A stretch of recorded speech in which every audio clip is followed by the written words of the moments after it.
Hello viewers, welcome to my channel.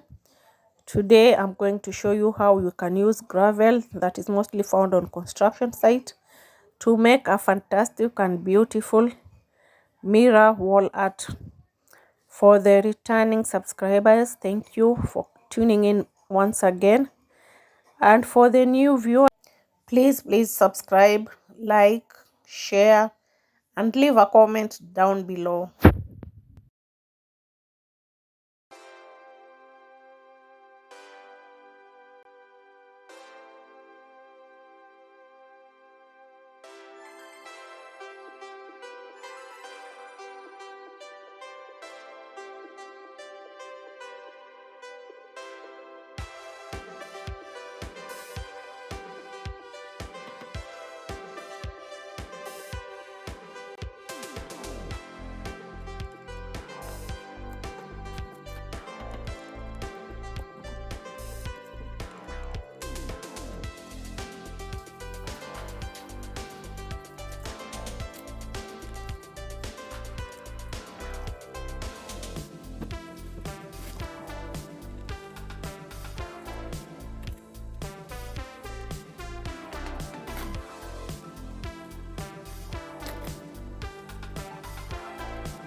At this point, I used some gold spray paint to spray the gravel.